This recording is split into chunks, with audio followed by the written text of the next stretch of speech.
नमस्कार, किस्सा सियासी के इस एपिसोड में आपका स्वागत है और आपके साथ मैं हूं हिंगलाज दान। राम राजनीति जानते थे, राम राष्ट्र नीति जानते थे, राम रणनीति जानते थे, वो धर्म नीति भी जानते थे, लेकिन उनके नाम पर लड़ने वाले सिर्फ राजनीति जानते हैं। तभी तो 70 साल तक अदालतों में घसीटे गए पुरुषोत्तम श्री राम अब भी राजनीतिक पार्टियों की सियासी जमीन में घसीटे जा रहे हैं दिल्ली से लेकर लखनऊ और अयोध्या तक। कोई घसीट रहा है किसी के हिंदुत्व, किसी की राम भक्ति को सवालों के कटघरे में खड़ा करने के लिए, कोई अपनी राम भक्ति को साबित करने के लिए। अब एक बार फिर से राम नाम की सियासत जोरों पर है और निशाने पर है राम मंदिर निर्माण के लिए खरीदी गई जमीन। आज किस्सा सियासी में आपको यही बताएंगे कि राम मंदिर निर्माण के लिए खरीदी गई जमीन की कीमत और उसमें घोटाले के आरोप क्या लग रहे हैं और ये पूरा मामला है क्या। हम इस कहानी को समझने के लिए थोड़ा सा फ्लैशबैक में जाते हैं। 9 नवंबर 2019 को सुप्रीम कोर्ट का फैसला आया था, जिसमें फैसला राम मंदिर के पक्ष में गया और राम मंदिर निर्माण का रास्ता साफ हो गया। लेकिन मंदिर कौन बनाएगा, मंदिर कैसा बनेगा, पैसा कहां से आएगा, इतने बड़े काम को पूरा कैसे किया जाएगा, इसके लिए कोर्ट ने केंद्र सरकार को आदेश दिया कि वो एक ट्रस्ट बनाए। फरवरी 2020 में ट्रस्ट बनाया गया, जिसमें 15 लोगों को शामिल किया गया और ट्रस्ट का नाम रखा गया श्री राम जन्मभूमि तीर्थ क्षेत्र ट्रस्ट। इसमें विश्व हिंदू परिषद के चंपत राय भी थे, कई धार्मिक गुरु थे, जिन्होंने रामलला का केस लड़ा वो वकील के पराशरण भी थे। केंद्र सरकार और यूपी सरकार की तरफ से एक अधिकारी भी रखा गया और अयोध्या के जो कलेक्टर हैं उनको भी इन 15 लोगों के ट्रस्ट में शामिल किया गया। अयोध्या में एक होम्योपैथी के डॉक्टर हैं अनिल मिश्र, जो राम मंदिर आंदोलन से भी जुड़े रहे थे, उनको भी इस ट्रस्ट में रखा गया, जिनका नाम अभी विवादों में भी आ रहा है। खैर, इस ट्रस्ट को भव्य मंदिर निर्माण के लिए और भी जमीन खरीदनी थी और जो विवाद है वो 12,080 वर्ग मीटर यानी करीब करीब 1.2 हेक्टेयर की जमीन को लेकर है। जिस वक्त कोर्ट ने राम मंदिर को लेकर यह फैसला सुनाया, जिस वक्त ये तय हुआ कि इस जगह पर मंदिर बनेगा, उस वक्त ये जमीन हरीश पाठक और कुसुम पाठक नाम के लोगों के पास में थी। जाहिर सी बात है, कोर्ट का फैसला आते ही ये करीब करीब तय हो चुका था कि ये जमीन बिकेगी और मंदिर निर्माण के लिए जो ट्रस्ट बनेगा वो खरीदेगा। लेकिन बाद में ये जमीन दो प्रॉपर्टी डीलर सुल्तान अंसारी और रवि मोहन तिवारी ने ये जमीन 2 करोड़ में पाठक जी से खरीद ली और सामने ट्रस्ट को 18 करोड़ में बेच दी। 2 करोड़ में खरीदी और 18 करोड़ में ट्रस्ट को बेच दी। सीधे तौर पर देखा जाए तो पहली नजर में ना समझ इंसान के जहन में भी ये सवाल जरूर आएगा कि भाई 2 करोड़ वाली जमीन को इन डीलर ने 18 करोड़ में ट्रस्ट को क्यों बेचा। 18 मार्च 2021 को जमीन को ट्रस्ट के नाम पर रजिस्टर्ड किया गया, लेकिन तब किसी ने इस बात पर कोई बवाल नहीं किया, राजनीति नहीं की, या फिर कहें कि किसी का इस बात पर ध्यान भी नहीं गया कि इन डीलरों ने जो जमीन 2 करोड़ में खरीदी उसे 18 करोड़ में बेच दी।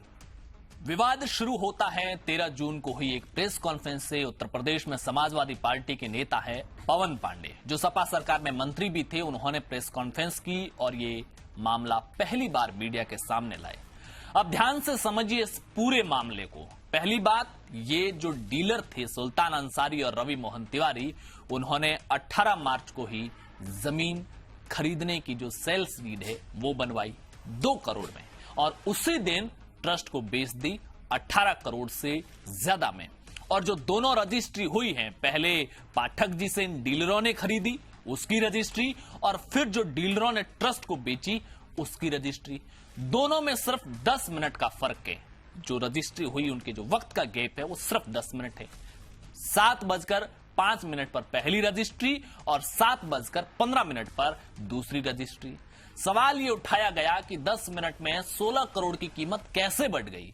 जो जमीन 7:05 पर 2 करोड़ में खरीदी गई, वो 7:15 में 18 करोड़ से ज्यादा में कैसे बेची गई। एक और गंभीर सवाल, आप सबको पता होगा कि जब हम जमीन की रजिस्ट्री कराते हैं तो 2 गवाहों के हस्ताक्षर लिए जाते हैं, लेकिन आरोपों के मुताबिक दोनों रजिस्ट्री हुई है। पहला जो डीलर ने खरीदी वो और दूसरा जो डीलर ने ट्रस्ट को बेची वो। दोनों रजिस्ट्री में गवाह हूबहू हैं। पहली रजिस्ट्री में भी गवाह के तौर पर अनिल मिश्र जो ट्रस्ट के सदस्य हैं और दूसरे गवाह हैं अयोध्या के मेयर ऋषिकेश उपाध्याय, और दूसरी रजिस्ट्री में भी यही दो लोग हैं। ऐसे में जिन लोगों ने आरोप लगाया उनका कहना है कि इस मामले में सीबीआई जांच होनी चाहिए ताकि पता तो चले कि इसमें कोई गड़बड़ी तो नहीं हुई है। ये तो वो कहानी थी जो आरोपों के रूप में सामने आई, लेकिन जब आरोप लगे तो इस कहानी के पीछे की कहानी भी सामने आई।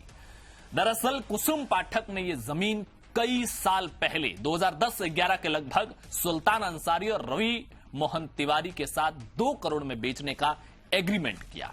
2 करोड़ में आज से करीब 10 साल पहले हुआ था एग्रीमेंट।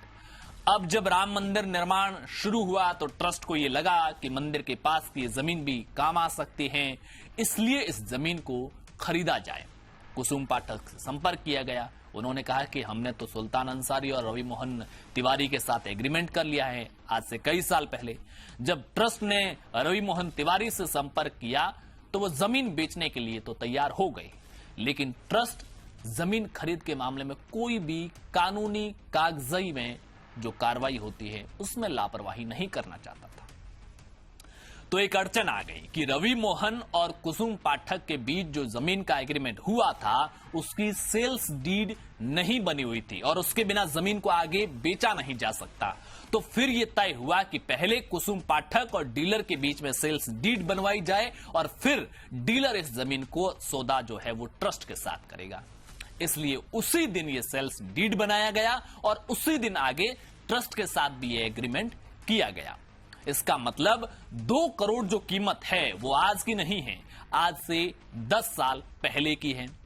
अगर अयोध्या की सर्कल रेट की बात करें तो जब कोर्ट का फैसला अयोध्या मामले में आया था राम मंदिर के पक्ष में, उस वक्त इस जमीन की कीमत 5.25 करोड़ के लगभग थी सर्कल रेट के हिसाब से। लेकिन जैसे ही कोर्ट का फैसला आया तो सर्कल रेट बढ़ गई।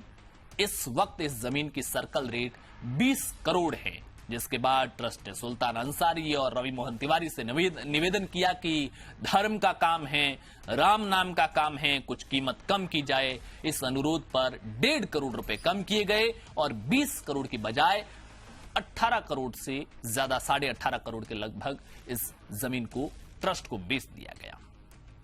अगर हम इस तथ्य को, इस कहानी को, इस जस्टिफिकेशन को सही माने तो मंदिर के लिए जमीन खरीद में कोई गड़बड़ी नहीं हुई है।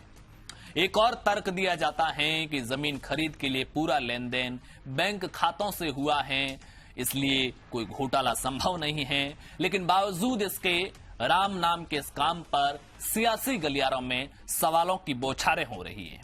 मुझे नहीं मालूम कि इन सवालों और जवाबों के बीच में कितनी दूरी है। मैं तो बस इतना जानता हूं कि राम के खिलाफ न कभी साजिशों की कमी थी और न ही कभी सवालों की। साजिश और सवालों ने अयोध्या के महलों से लेकर घने जंगलों में, सरहदों के पार, समंदर के पार, लंका तक भी कभी राम का पीछा छोड़ा नहीं। साजिश और सवाल राज परिवार में बुने गए। सवालों ने गुरु विश्वामित्र की कुटिया से लेकर लंका के रण क्षेत्र तक कभी राम का पीछा नहीं छोड़ा।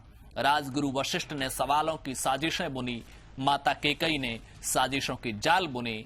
वनवास गए तो अनिश्चिंताओं के रूप में सवाल थे, वनवास से लौटे तो साजिशों के साथ अव्यवस्थाओं के रूप में सवाल।